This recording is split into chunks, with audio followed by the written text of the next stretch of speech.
We think that we have the freedom of choice. We think that we have all the freedom to live our life and to make our decisions. But what we don't understand is that those choices are pre selected for us. Just ask yourself, when you say that your child studies in the best school of the city, what do you mean by that? How do you know that that school is the best school in the city? It means that the resources that were at your disposal and the social status that you wanted to attain, both of your needs got satisfied through that school. And just because it was perfect for both of these conditions, you perceived it as the best one in the city. Or on the other hand, when you say that you have gotten this job and now you're successful, what makes you think that getting that job makes you successful?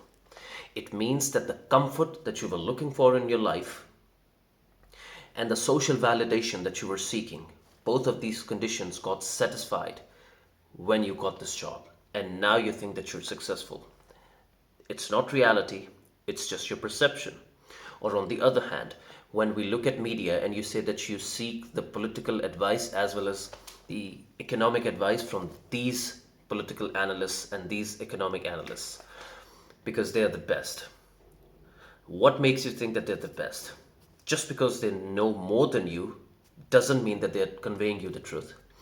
What makes you think that the information that they're giving you is not biased by their own psychology, as well as they are not trying to fulfill the interest of their financial facilitators by molding the information in a way which is going to be suitable for them? So, the point of this whole discussion is that the world is a chessboard. All of us are pawns on it. Our politicians are the kings and the queens and the rest of the nobility. And those people who really control all of this drama and all of this sports and all of this game are the ones who are the puppet masters. They are the ones that we will never come across. They will be the ones that we will never see. And they will be the ones that we will never meet. But they are the ones who are controlling this world, and they're controlling each and every bit of it. And that is what we are going to discuss in this video, that how this illusion of freedom is created for us, where we are psychologically manipulated to believe that we have a total choice and total freedom of making our decisions which are going to decide the future of our society, but in reality, it is not the case. Now, before trying to understand this, what we need to understand is that human beings love to live in a walled city of freedom. Now, what do I mean by that? It means that human beings don't want total freedom. Just ask yourself, what does a total freedom look like? It really looks like if you're in a desert, you're on your own, you don't have anybody around you, and you can do anything that you want to do in the world. Do you want that kind of a freedom? Or, from an evolutionary perspective, you are in the jungle, you're not part of any group, and you're surrounded by wild beasts and the wilderness of the jungle. Do you want that kind of a freedom? And the answer is no.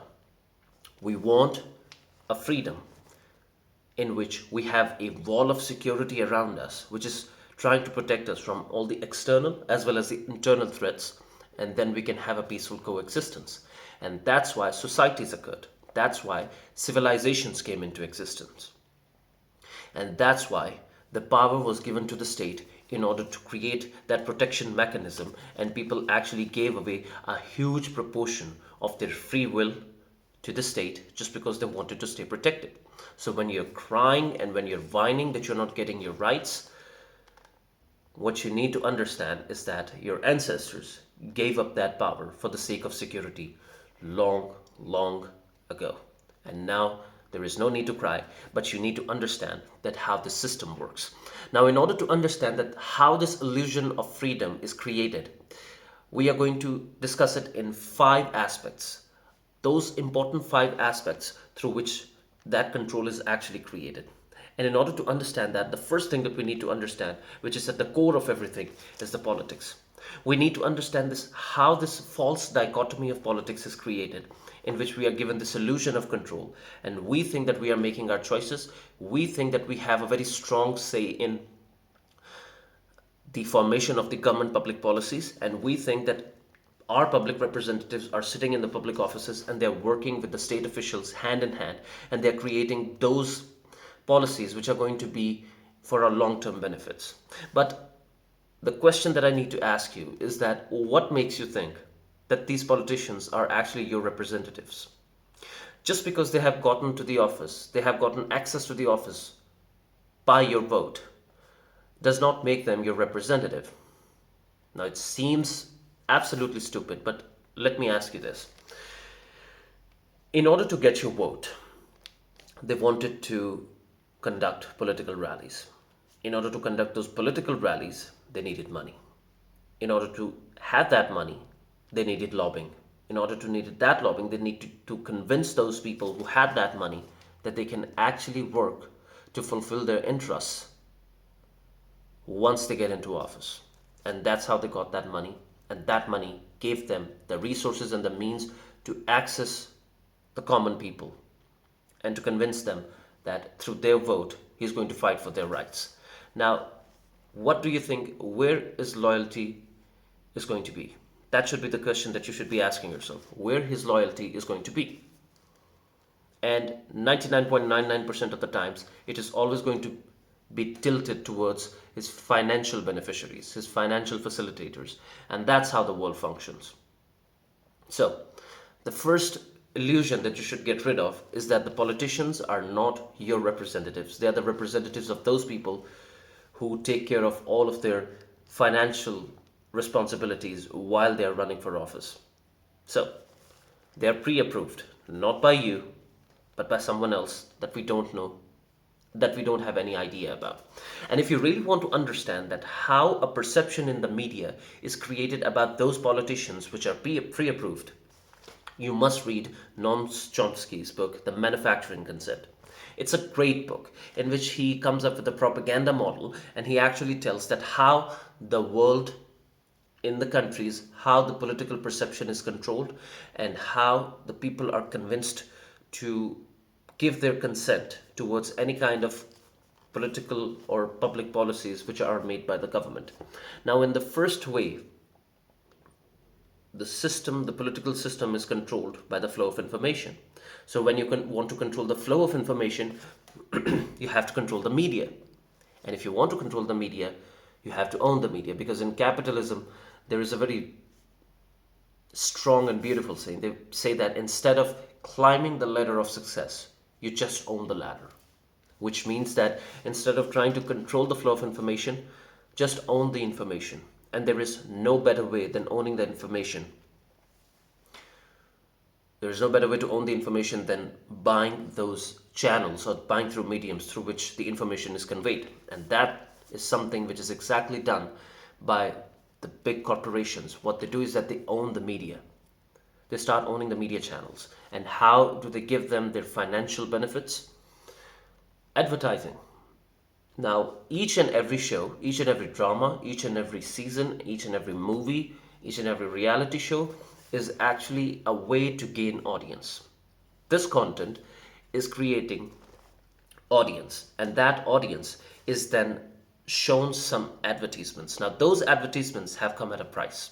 They are showing those advertisements to their audience just because they want to create a lot of revenue for those people or for those companies who are giving them that money for that advertisement. Now, if they want that money to keep coming, what they should do is that all of their channel policy should be in alignment with the political, social, and the economic interests of that particular corporation. Otherwise, they will not get the money. So, once that media is owned, that media group is owned by a corporation, and they're getting the advertisement money, now they're absolutely dependent upon that company, upon that corporation for their survival, because their primary revenue source is coming from them, and they cannot afford to annoy them. And on the other hand, in order to control the political perception, we know that all of the important information which is going to come to us is always going to come from us from the official sources of the government. And the official sources of the government are never going to leak anything which is going to go against their primary interests. So, whenever we are getting any kind of information which is high level, it is always coming from the government, and government will never ever let anything get out which is not in their long-term interests. And that is something that you need to understand. That's how they build perceptions.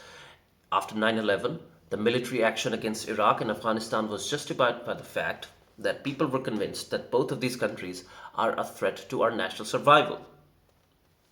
And that's how a collective consensus was generated among the public, because there was a very strong emotional impact of the Twin Towers accident, and people were really, really in a bad condition. Now, I'm not saying that the official version that came from Washington is true or false. I don't know. But what I'm saying is that that's how the public consensus is created for any kind of political and government action that the government wants to take. Now, there are some people who will not be willing to sell their soul for that. There are some journalists who are always going to prioritize their own integrity and the credibility of their information, and they will not be willing to surrender their soul to the commercial interests of their financial facilitators.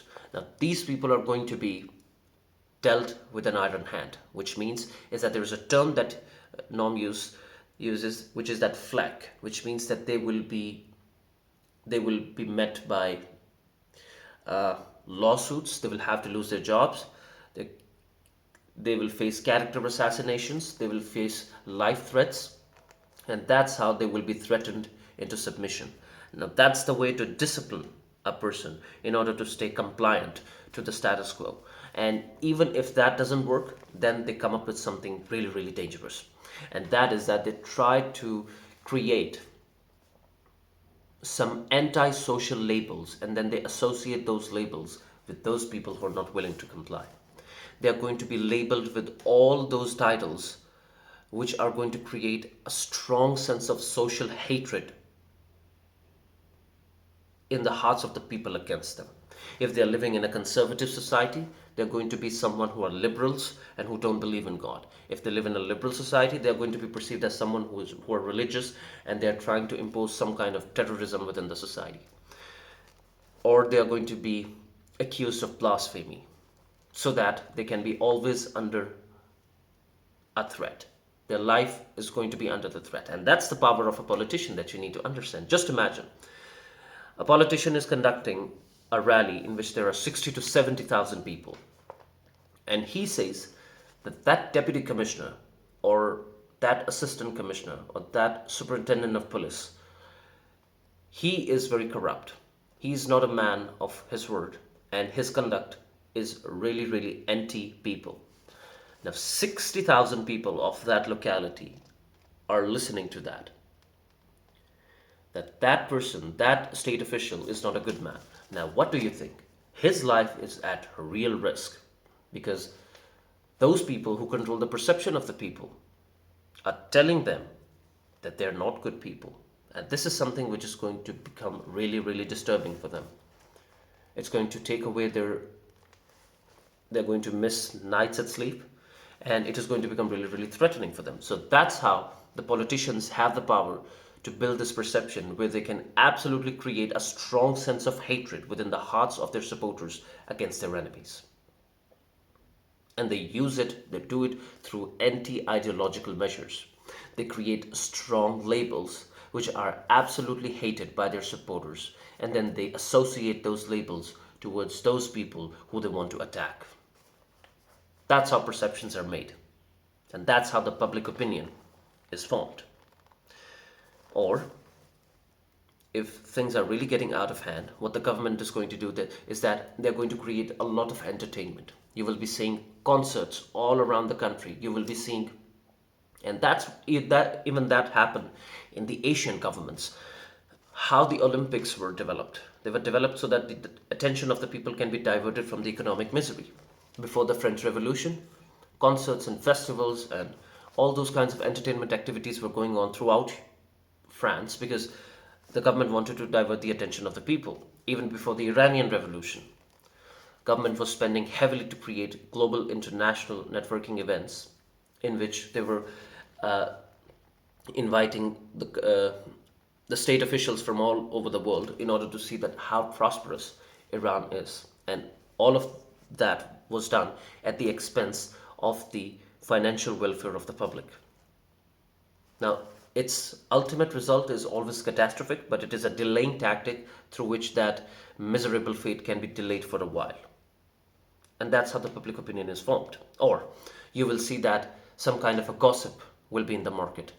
Some clandestine affair of a celebrity will be on the surface, and the public's attention will go from all the socioeconomic misery towards looking at that celebrity and seeing how bad he is for having a secret affair with another woman or another man or any kind of showbiz crap.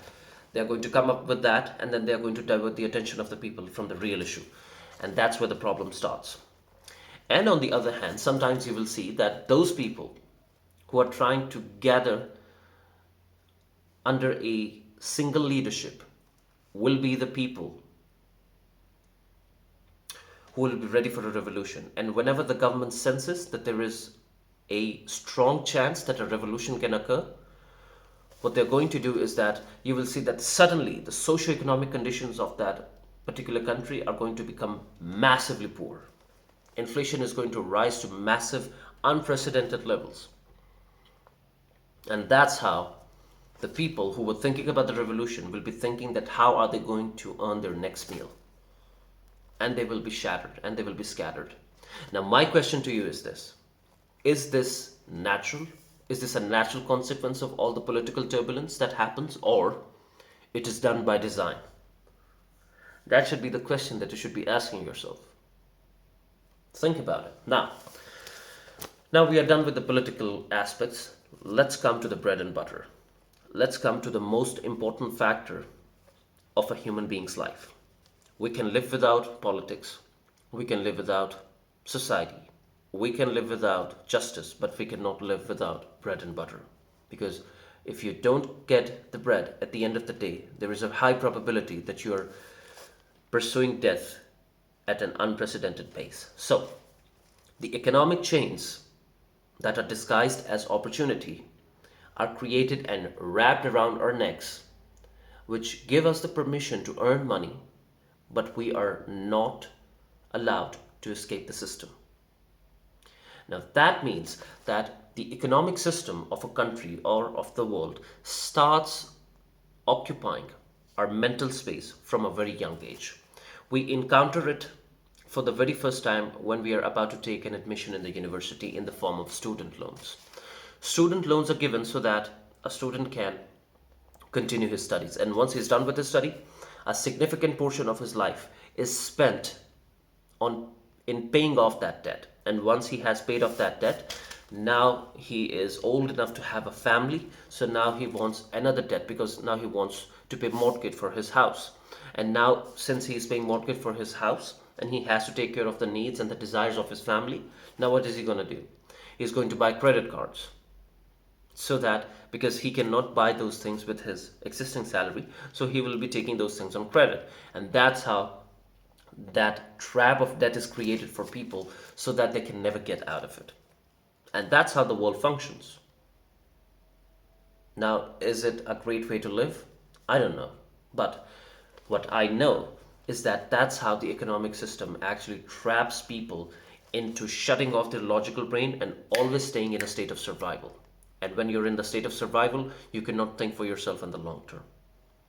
And if you really want to understand that how these dynamics work, how the mindset of the rich is quite different from the mindset of the poor, read Rich Dad Poor Dad by Robert Kiyosaki. It's a masterpiece if you really want to get a fundamental understanding of what actually separates the rich from the poor.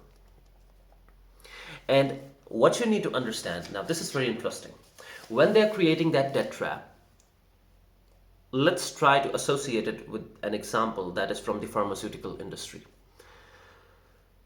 When a pharmaceutical industry comes up with any kind of medicine, they create its anecdote, which means that if in any way it backfires, there must be a neutralizer through which its impact can be neutralized so that it cannot cause any kind of damage to the body. So when they're creating that debt trap, they're also creating a way to get out of it. But it is so limited and so restrained that you're always going to stay in that survival state. and that is the drug that they give you and they get you addicted to, which is known as salary. Now, if you want to understand that how this system of salary works, you must read the book Golden Handcuffs.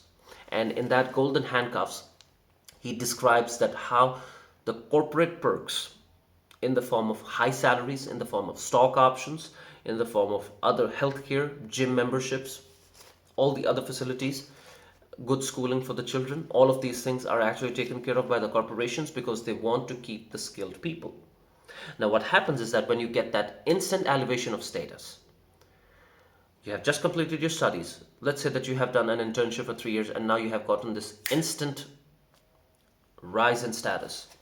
And you have all these facilities around you. You have a car, you have a home, your children are happy, you are living in the best neighborhood, and everything is going fine. When you have that kind of a lifestyle, the face of your boss is going to be the most important thing for you in the world. If there is any kind of agitation on this face and it has something directly to do with you, you are in trouble.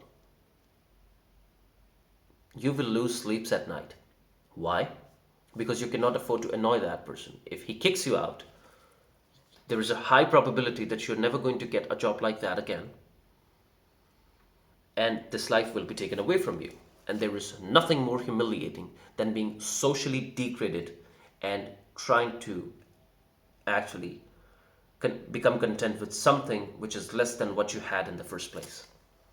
That humiliation is so gut-wrenching and it triggers a very strong sense of anxiety and depression. People actually commit suicide as a result of that.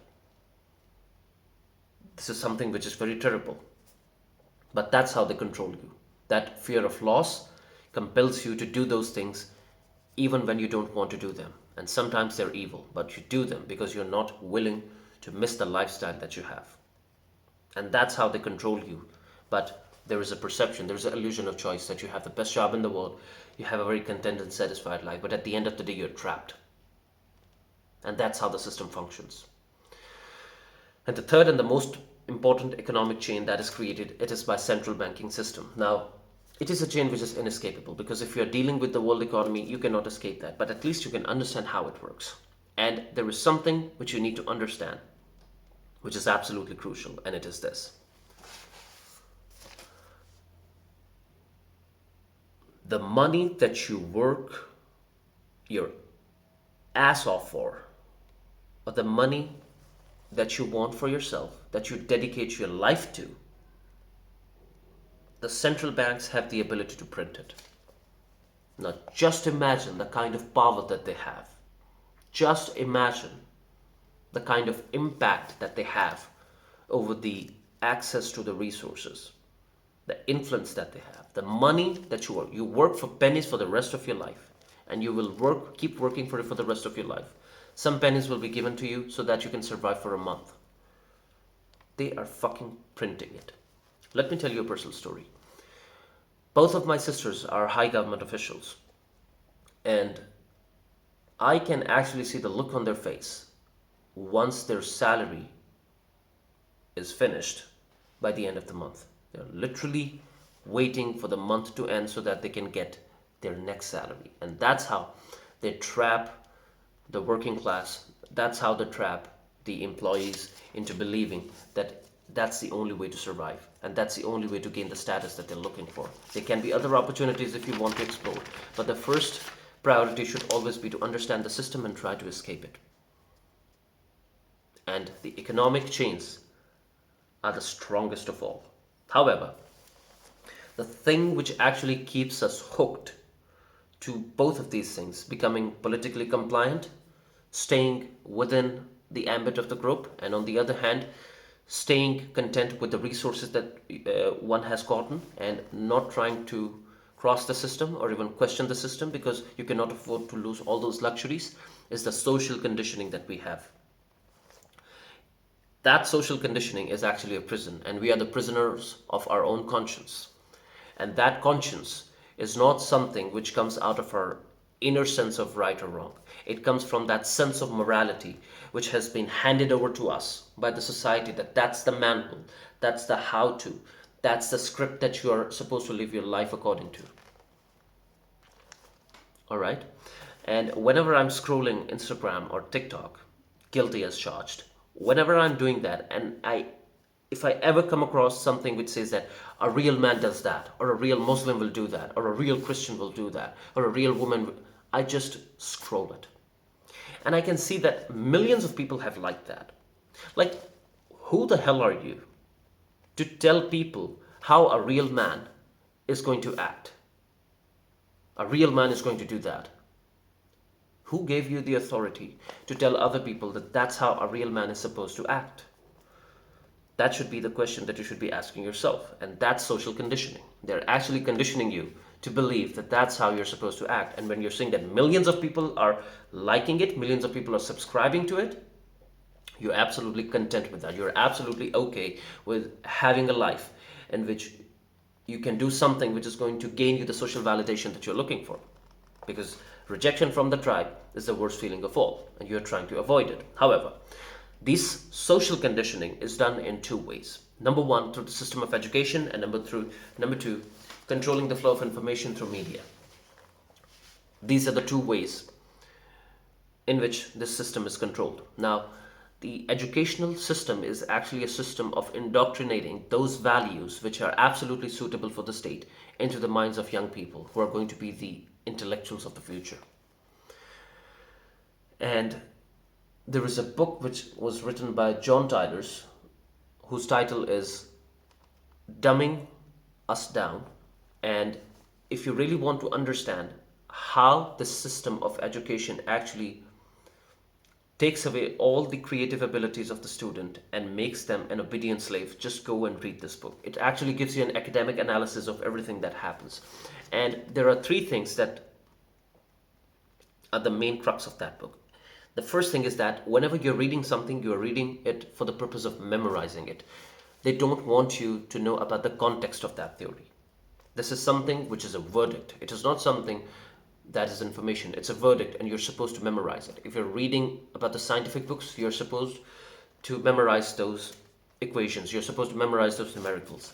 You're supposed to memorize those theories. And that's how you're going to be perceived as someone who is intelligent. On the other hand, if you're reading history, you're just allowed to read the dates and the names of the personalities, and then you are only allowed to consume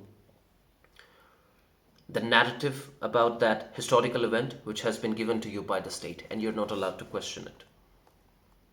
And only those people are going to be rewarded who stay absolutely compliant to this demand of the state, which means that obedience is always going to be held supreme as compared to critical thinking whenever it comes to our academic system.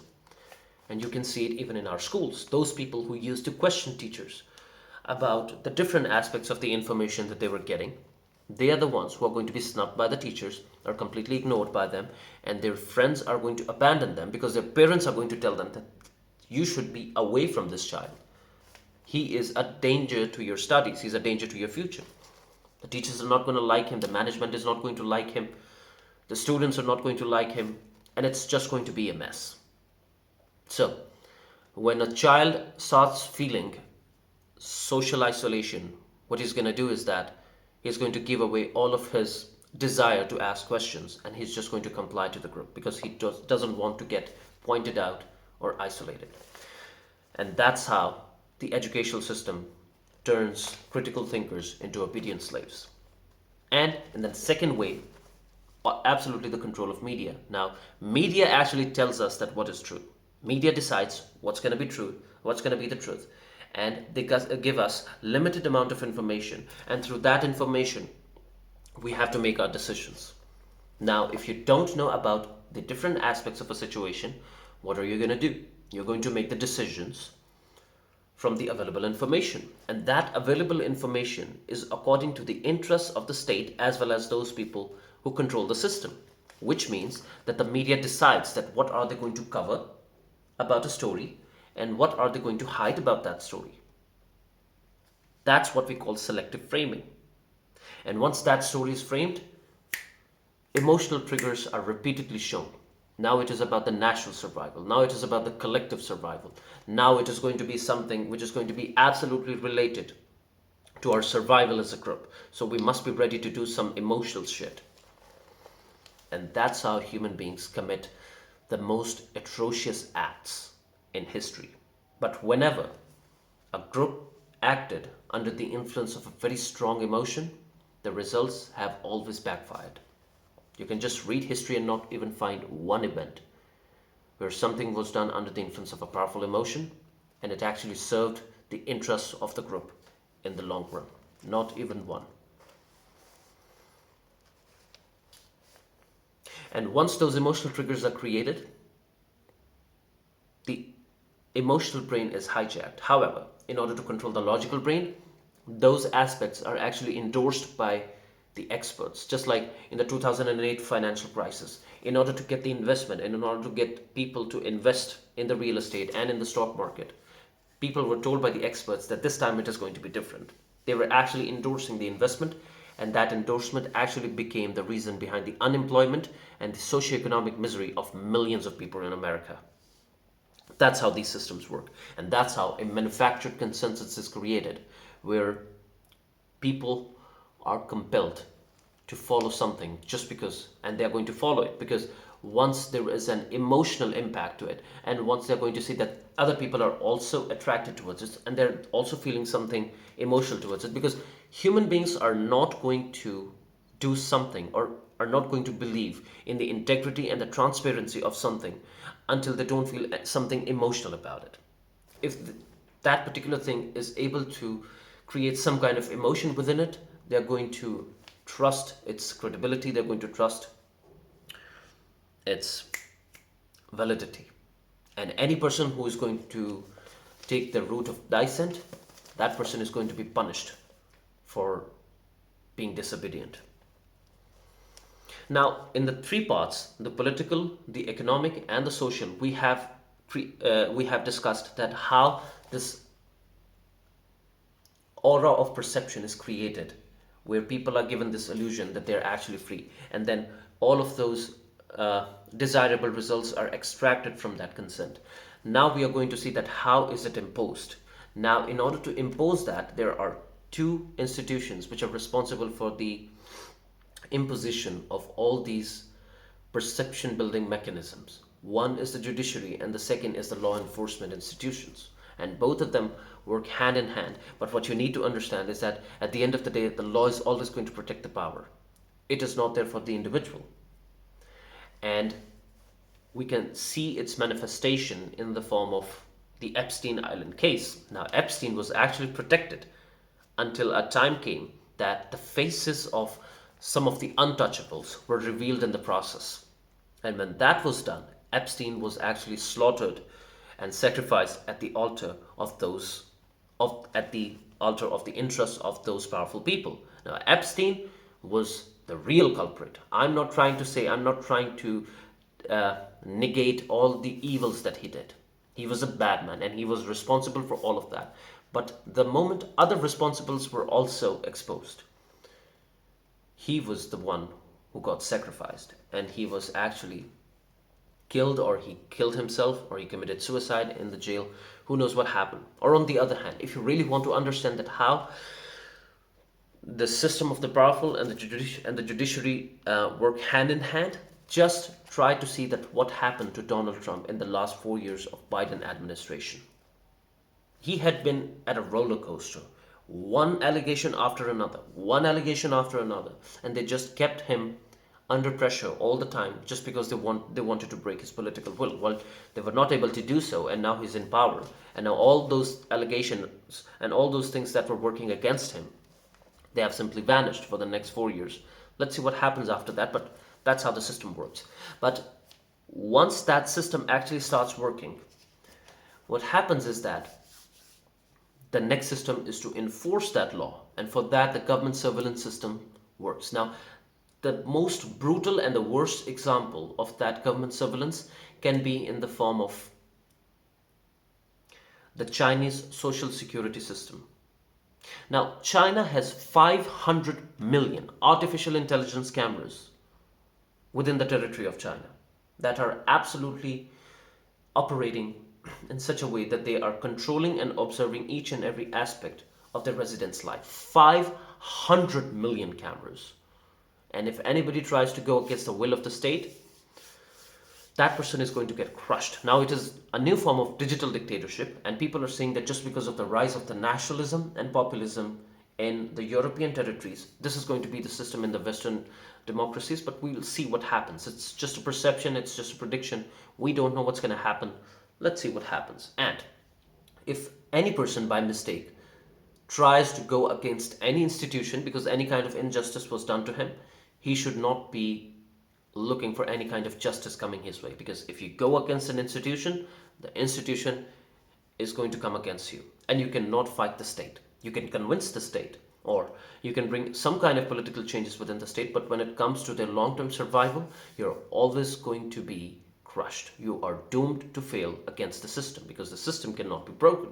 It can be changed, but it will take another form, and even then it will become invincible. So there is no way to fight the state. You can only bring change through a political change, or if you're thinking that, and I'm not propagating that, I'm not a big proponent for that, if you're trying to bring the change through violence, that's your own prerogative. But at the end of the day, the state is going to outnumber you, they're going to outmaneuver you, they're going to out-strategize you, because not just that they have more resources than you, they have absolute control over the flow of the resources which is coming towards you. So they have the ultimate power. And there is no way that state can be defeated in any sense. And the last one, the fifth one, which is actually the real battleground for all those people who are trying to gain power, is a psychological warfare. That warfare is in the form of information. We live in the era of information.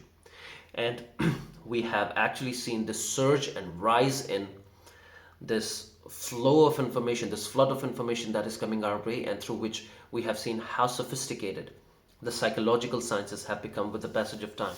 Now, what we think is that the cognitive neuroscience, the neuro-linguistic programming, and other behavioral sciences like psychoanalytics, they have become so sophisticated that now they are used by the multinational corporations to create lucrative marketing campaigns through which they convince people to buy certain things, or to believe in certain political ideologies, or to believe in some certain social dogmas, or to reject them.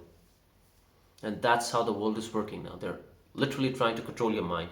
They know you more than you know yourself. And its biggest manifestation is in the form of scrolling, the dopamine rush that we get from this constant scrolling on TikTok, on Instagram. And we think that we are being entertained. Now, what we need to understand is that that's the way to control you, because they know you more than you know yourself. That is something that you need to be absolutely sure of. And in order to win the psychological warfare, the second most effective way which is used, which has been used since the ancient times, is divide and conquer. It is black against the whites. It is the Republicans against the Democrats. It is the Muslims against the Christians. It is the Asians against the Europeans. It's against men against the women. It's against the Orthodox against the Protestants. It is against the Sunnis against the Shias. That's how they divide and conquer. And if you really want to see that who is in power, see that who is the prime beneficiary of that dissent. And that's how you're going to know that that person is the one who is gaining the ultimate benefit out of this conflict. Now, will it pursue? Will it continue? The answer is yes, because at the end of the day, every peasant is fighting for his survival. And when you're in the survival mode, you have no time to see above you and see what is happening. You're always keeping your head down because you have to work and you don't have any time to think. But that's a miserable way to live. Now, if you're indifferent to all of this information, that is your prerogative. But if you have come this far, that means that you know that there is something which is fundamentally wrong and you're looking for a solution of it. So, now you have the information. If you really want to understand these things and you want to understand how the system of propaganda and the system of social conditioning works, just go and study about it. The information is out there. You can know each and everything about it. It can make your life better. However, the self-awareness and the awareness of the problem is just one aspect of the information. It's just one aspect of change. If you really want to bring massive change, you will have to take massive action. And that massive action should be with one mission: to get out of the rat race and to become someone who can actually stand on the sidelines and try to understand that how these dynamics actually work. That's the ultimate freedom. And in Bhagavad Gita, There is a quote, I would end this video with that quote. It says that, for one who is unwavering in his intention, to him liberation cannot be denied. Till the next time, peace.